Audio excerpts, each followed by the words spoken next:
I always like looking out at all those vinyl people out there in the vinyl world.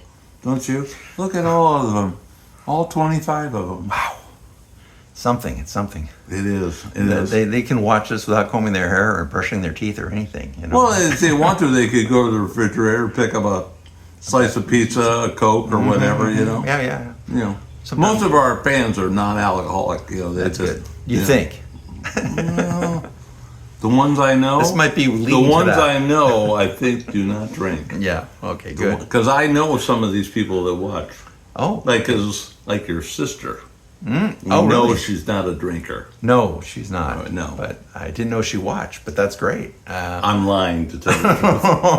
I do that every once in a while. My sister always told me that about You know, him, I'm going to now tell her that I said that she watches and see if I can shame her into watching. It could happen. It could happen. You know, one thing she'll say, never mention me. Never, ever. You know her so well. Yeah, never even mention you have a sister. Yeah, no, that's probably it. My mother and father used to say the same thing, you know. Never mention you have anything to do with us.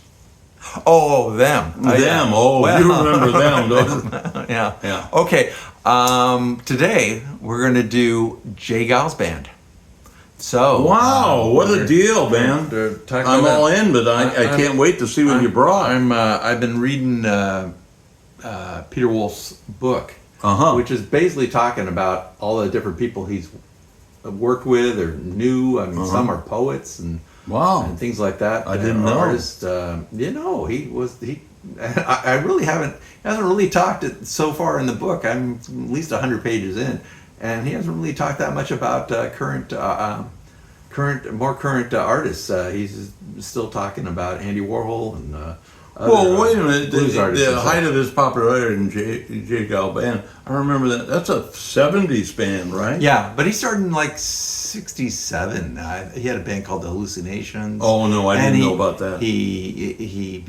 Before 67. So 67, I think, is when the band got together, and then 70 they had their first album. This is out of Boston, am I right?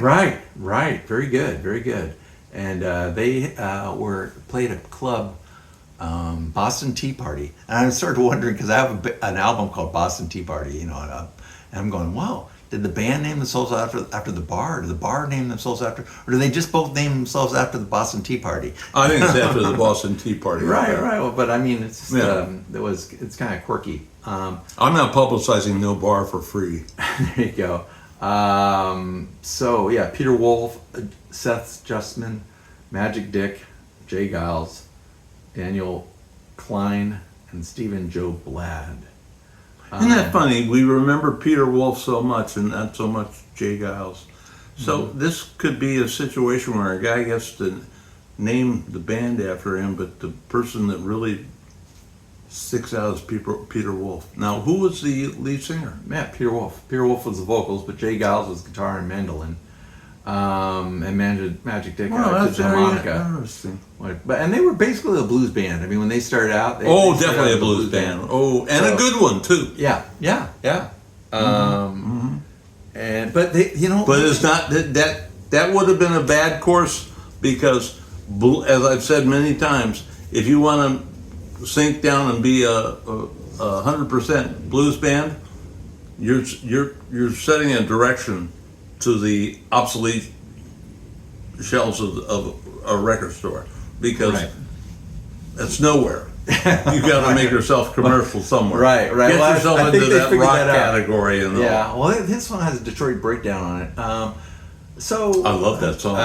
Southside Shuffle is enough. Oh, I love that too. Must Have Got Lost. Mm-hmm. Oh, big. Mm-hmm. So that was some of the earliest. Who wrote those songs? Oh, I don't know. That's a good band. answer. I don't know who's in the band that. I'm gonna guess Peter Wolf. Well, that's a good guess, but I don't know who all was involved in the writings. Mm-hmm. But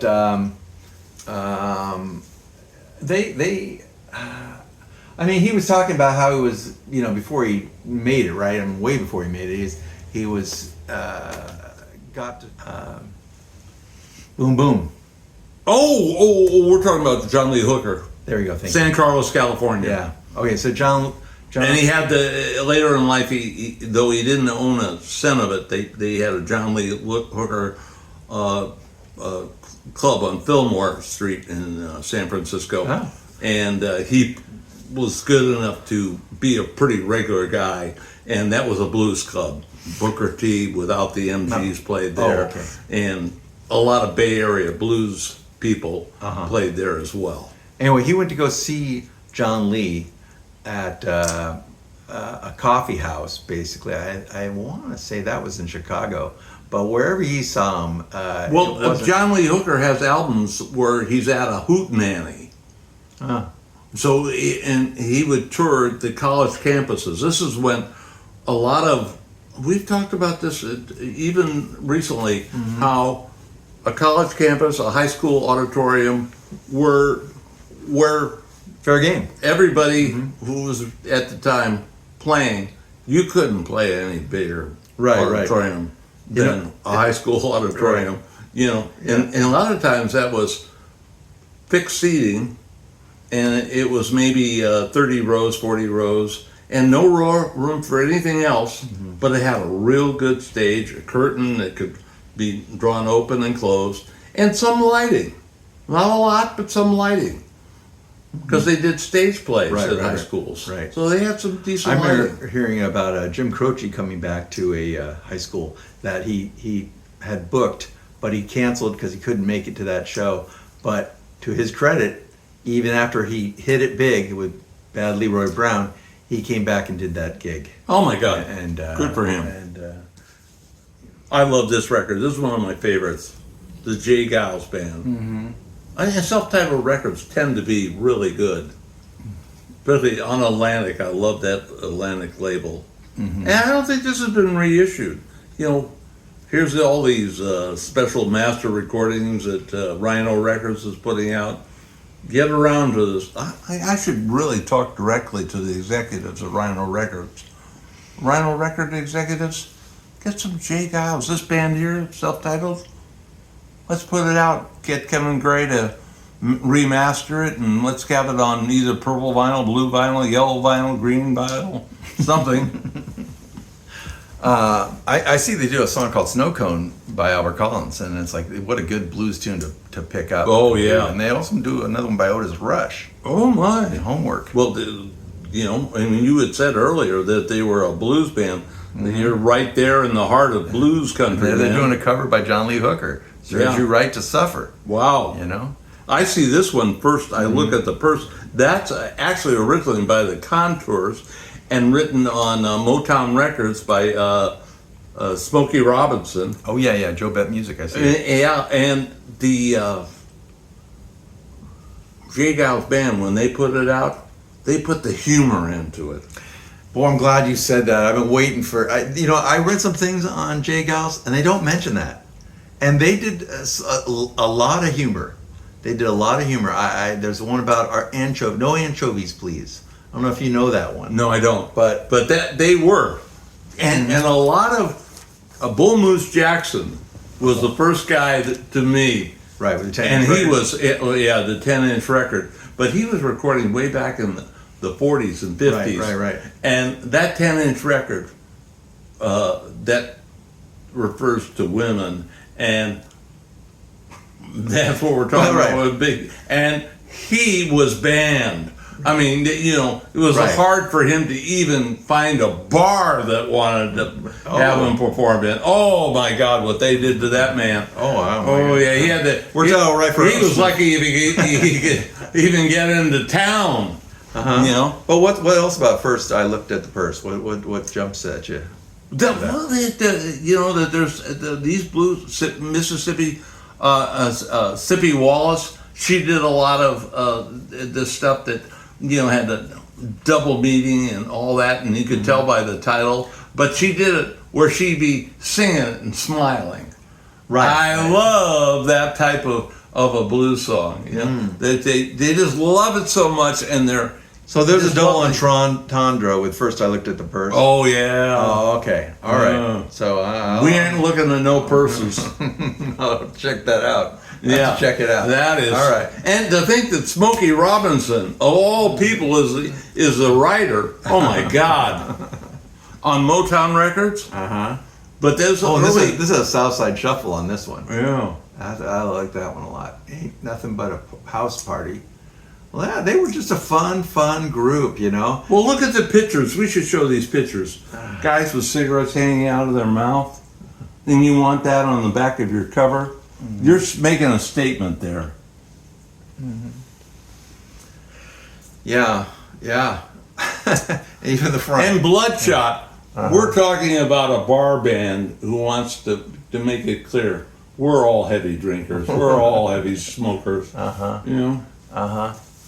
We're for partying. Yeah. And this was a party band for sure. They were. I wish definitely more party. people could understand what party music is all about. Oh man. Let's go with this one. Oh, I love this one too. This is Just Can't Stop Me, Just Can't Wait, Walls Come Tumbling Down, Sanctuary, I'm Fallen, Love Rap, Love Stinks, Stoop Down, 39, I Do, Centerfold, Land of a Thousand Dances. Now this is after they had some other, Love Stinks and Centerfold were definitely big hits for them, and this was a live version, but this is a way to catch them, right? Historic Live. Now you're reading Peter Wolf's book, and Peter Wolf, because I've checked it just today, he wrote with I think it's Jeff Studman. I hope I got that name right. Justman, yeah. Justman.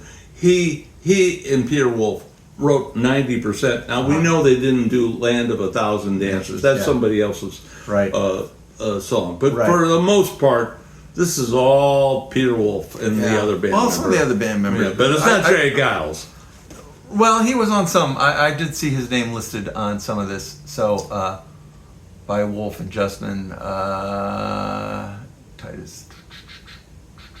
I don't think so. On this one. Mm-mm. Not on this one. I did see it earlier. I don't think he's a writer. Bill and Joseph Thomas. Anyway. This is one that the Dizzy's got right now. Oh, my gosh. He's trying to prove me wrong, but I don't think it's going to happen for him. It's all right. Take it. Roger Waters. No, that's the one. But no. Roger Waters. No.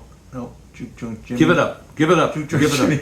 I know. I read it. Take a loss. Take a loss and by be happy. Jay Giles. By Jay Giles. This one says Icebreaker by Jay Giles. I'll be damned. You proved me wrong. That's my mission in life, folks. Isn't this the album that has Love Stinks on it? Yeah, well, it's called Love Stinks, so that's a clue. Oh, no wonder. There you go. Well, I didn't have the front of it, so I was looking at the back. Yeah. And so...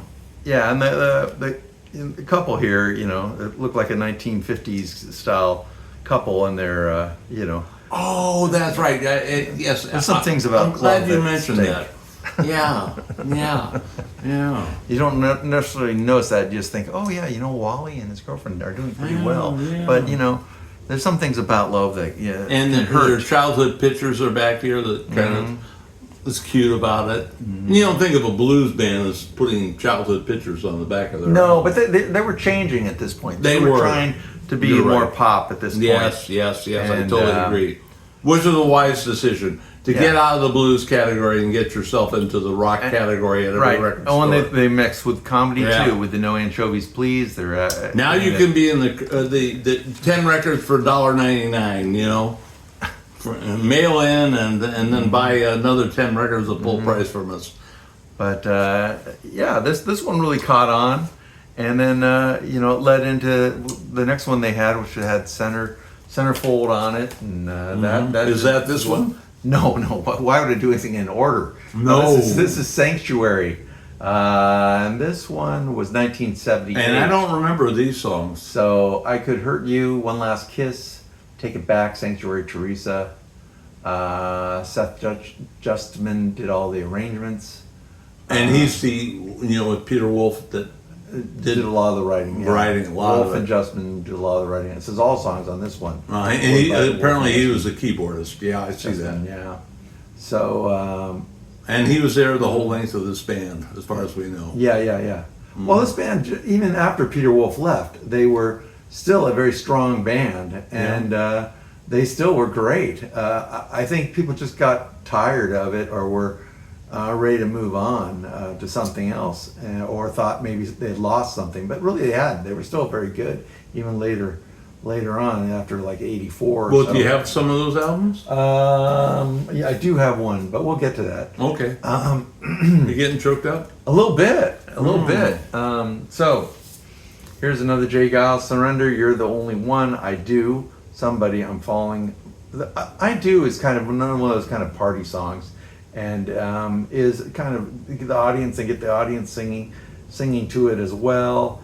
And it is just another fun house band and nice harmonica solo thrown in there. And so, you know, they It's got their, oh, I see. Yeah. There's a full band. Yeah. Monkey Island. 6 people. That's a pretty good sized band, and the right size for a blues band. Right. And so they got it happening here, and they added horns on. This one says arranged by J. Geils Band, so string and horns. So they had the full sound, as we like to say. You know, a lot of times we enjoy those bands that have the horn sections as well. You get the full range of sound. And this has Southside Shuffle on it again. Give it to me. Was this a live album? I don't think so. Oh, it's the best of. So Best it of. might So have this a is- live. It might have a live cut cut on here. Yeah. Yeah, I do. Might be. I don't know. But yeah, Whammer Jammer. That was another one. Must have got lost.